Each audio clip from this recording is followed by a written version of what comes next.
Bem-vindos a mais um vídeo do canal Conhecimentos da Humanidade e hoje a gente vai ver alternativas aos sonhos, à psicoterapia ou outras formas que a gente já falou aqui no canal de ter contato com conteúdos do inconsciente, se transformar com isso. Bom, pessoal, é o seguinte, antes da gente começar, recadinho rápido, no Instagram, nos siga no @. A gente ainda posta novidades e coisas que estão acontecendo com o canal. A pretensão de fazer mudanças que o CDH em geral vai fazer ao longo dos próximos meses. Então, para não perder nada, ficar atento, porque pode te interessar, pode ser interessante para você, siga lá no Instagram, que é onde a gente posta, além desses conteúdos que eu citei, novidades mesmo. E processo, como é que tá, e o andamento, por exemplo, tivemos projeto do tarô, então lá a gente posta e postou as novidades, como que tava, cada passo e assim por diante, beleza? @oficialcdh. E além disso, aqui na descrição desse vídeo eu vou deixar alguns links de indicação de livros, alguns que se aproximam do tema específico que eu vou abordar hoje aqui, mas outros que vão dar um suporte geral de psicologia analítica para quem está começando, para quem quer se aprofundar e assim por diante. Então vamos lá, do que eu estou falando? Ao longo desses anos todos de canal, você já deve ter em algum momento, a não ser que você esteja caindo de paraquedas aqui agora, esse é o primeiro vídeo, mas do contrário, você já deve ter ouvido eu e o Léo falarmos sobre autoconhecimento, autodesenvolvimento e o quanto é importante a gente ter contato com nossos conteúdos inconscientes para nos tornarmos mais quem somos de verdade, quem somos em essência. O que na psicologia a gente vai falar de self, que é traduzido muitas vezes como si mesmo, que é a nossa totalidade, é quem nós somos de fato. Isso quer dizer que aquilo que você é hoje não é tudo aquilo que você é só um fragmento, é o ego. E aqui não vamos confundir com certas tradições orientais e outros tipos de pensamento que diz que a gente tem que aniquilar o ego, que o ego é ruim. Não. Aqui a nossa ideia é entender o ego como quem a gente é, aquilo que a gente se identifica hoje, atualmente, aquilo que a gente é hoje, não é a nossa totalidade. Até porque o ego, a tradução de ego para o português é eu. Então tem o eu e tem o si mesmo. O si mesmo é a totalidade, é muito maior do que o eu. O eu é aquilo que a gente se identifica. Então quando a gente se coloca em primeira pessoa e diz que vai fazer alguma coisa, é o ego, é a identificação com o ego. E aí a gente expande a consciência, porque o ego fica na consciência e a totalidade é tudo, é consciente, inconsciente, todos os nossos processos psíquicos, mentais, enquanto o ego fica na consciência e ele meio que gerencia ou permite ou impede que certos conteúdos do inconsciente, que são conteúdos nossos, realmente venham à consciência, que a gente conheça certas coisas desconhecidas ou que façamos termos certas ações que não são muito bem adaptáveis, que são proibidos, né?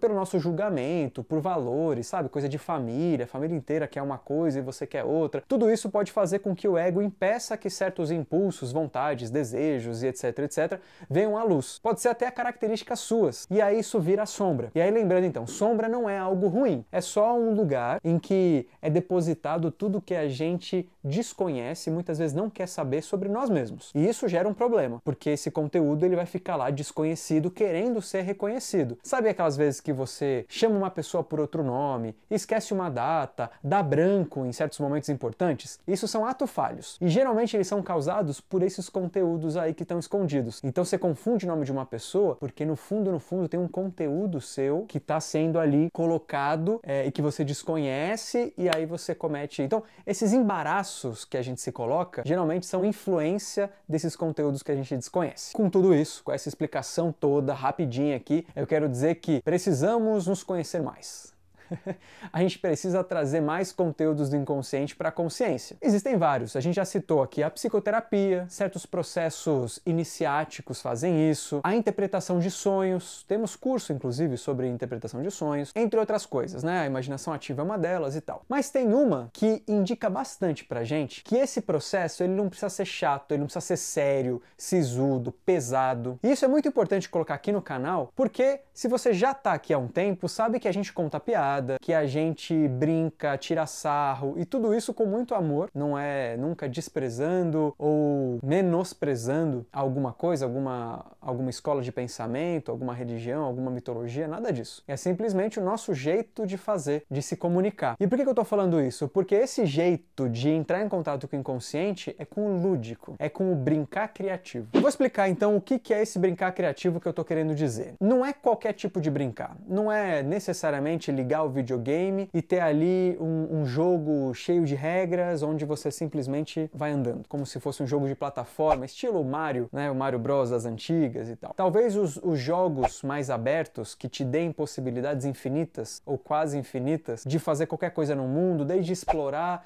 até o seu personagem ter diferentes características, aí pode se aproximar do que eu estou dizendo. Mas mais do que isso, o brincar criativo é o tipo de brincar que te dá uma liberdade de criar o que você quiser, o mundo que você quiser. É quase como se você fosse Deus dentro daquela brincadeira. E é de fato a ideia, você poder expressar qualquer coisa ali. Esse tipo de brincar, de criar coisa, e brincar sozinho, e montar, e blocos, e Lego, e qualquer outro tipo de brincar, né? Pegar carrinho e fingir que está acontecendo alguma coisa, bonequinha e tal. Esse tipo de brincar, ele é muito natural, principalmente na infância. Ele acaba, quando a gente é criança, sendo uma ferramenta para elaborar certos conflitos, mas também de compreender o mundo e de amadurecer. Então esse elaborar conflito já é uma pista importante, porque a criança vai colocar ali naquele brincar um pouco do que ela tá vendo, de repente na família, brigas ou conflitos na família, ela pode expressar ali. Às vezes elaborando, resolvendo, às vezes só espelhando, mas de qualquer maneira existe nesse brincar uma elaboração psíquica, uma elaboração mental, psicológica daquilo que está sendo vivido. E infelizmente a nossa cultura dá pouca importância para o brincar quando a gente cresce, quando a gente fica mais velho, vira adulto. Isso acaba, na maioria das vezes, quando um adulto brinca, é um hobby e assim, muito específico, né? É algo pontual ali para alguns, então o brincar acaba sendo mal visto. E até trago aqui um comentário recente que fizeram num dos vídeos sobre mim mesmo, né? Falando que algumas vezes, alguns gestos, esse meu jeito mais espontâneo mesmo, ele acaba parecendo muito infantil e sugerindo, propondo que eu mudasse, né, trazendo uma maior maturidade, uma maior seriedade. Mas essa é a minha forma de comunicar, né, faz parte de mim, da minha autenticidade mesmo, fazer essa loucura aqui com as mãos e mexer e às vezes fazer de um jeito diferente, dar uma risada mais alta. Então é só para mostrar, isso não tem a ver com o brincar, mas isso tem a ver com o quanto a sociedade, a cultura, de um modo geral, acaba tendo uma visão meio negativa ou dá pouca importância, melhor dizendo, com essa parte com o lúdico, porque parece infantil. Aí parece que você é bobo, parece que você não passa credibilidade.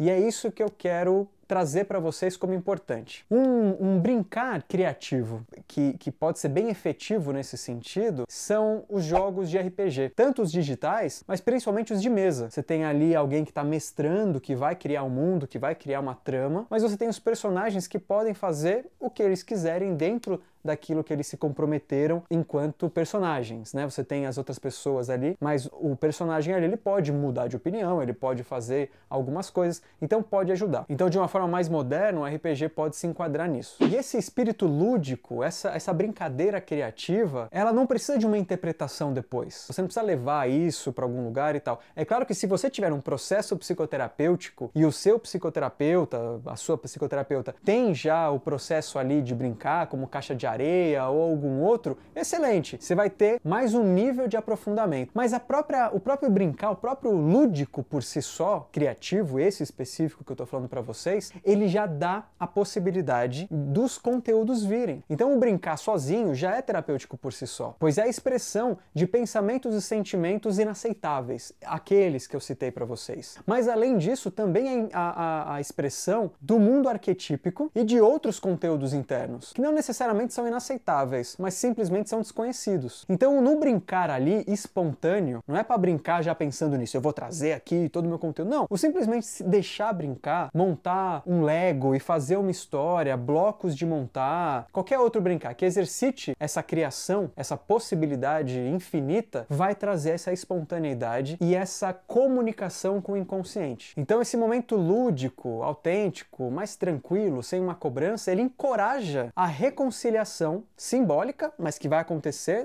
internamente, do ego com o self. Vamos lembrar mais uma vez, o ego é o eu, que é aquilo que a gente percebe e sabe sobre a gente nesse instante, que não é a totalidade. Então tudo que a gente sabe sobre a gente e tudo mais, ego. A nossa totalidade, tudo que a gente é, si mesmo ou self. E como uma jornada heróica, o objetivo do ego é ir se desenvolvendo, descobrindo mais sobre si, ampliando a consciência, porque quando a gente fala de ampliar a consciência, é tirar coisas do inconsciente e levar para a consciência. Conhecer certas coisas que são desconhecidas. Então a gente vai se tornando mais consciente, e aí o nosso objetivo final é a totalidade. Há quem diga que em vida a gente nunca vai conseguir alcançar, mas deve ser o nosso objetivo. Então, o brincar criativo, principalmente aqueles que usam algo concreto, algo físico, é a concretização, é a expressão concreta do inconsciente. Isso é muito importante, porque você está ali naquele cenário que você montou, naquela história, no que quer que seja que você fez ali, você está expressando concretamente um conteúdo inconsciente, que se aproxima dos sonhos. Só que os sonhos é algo sutil, é algo muito, muito fino, né? Às vezes você não tem certeza se a história do sonho é essa mesma, né? Fica em dúvida. Depois que você conta algumas vezes, aquilo vira um pouco mais...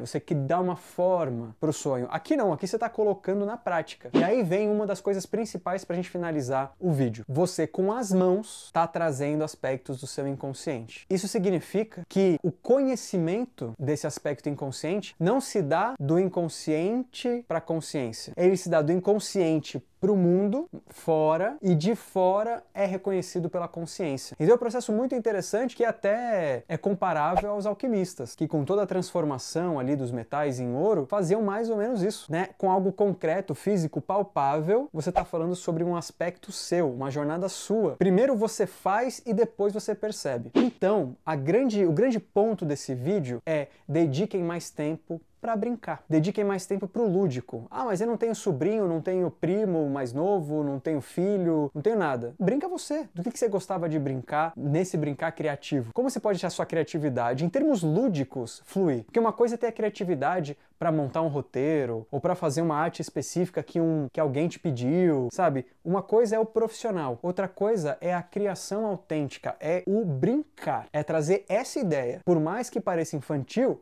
é mesmo. É isso que a gente quer trazer. Então se permita dar atenção para isso, para essa brincadeira. E, como uma dica adicional, depois você fala para você mesmo o que está sendo feito. Não fica só na sua mente. Fala, olha aqui, pô, aconteceu tal coisa, porque eventualmente você vai perceber algo. E não é uma interpretação, é uma percepção, simplesmente. E se você tem mais considerações sobre o lúdico, o brincar e como isso pode ser transformador, deixa aqui nos comentários. Não esquece de curtir o vídeo, se inscrever no canal, aquela coisa toda. Um beijo no seu coração e até a próxima.